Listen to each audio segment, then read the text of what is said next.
Welcome to this DelftStack tutorial video.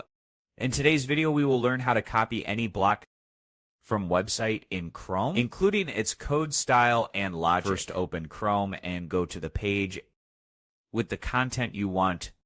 Press Ctrl Shift and I if you are on Windows, or Command Option, and I if you are on MacBook. Click the cursor icon and select a portion or block where you want the code to copy. Just click it and you will see that area. A highlight will appear on the specific part. Right-click it and go to Copy Outer HTML. Now to paste it, go to Notepad and press Ctrl V.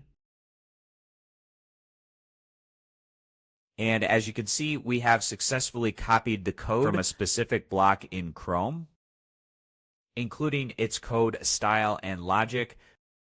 Thanks for watching, and don't forget to check our next DelftStack tutorial videos.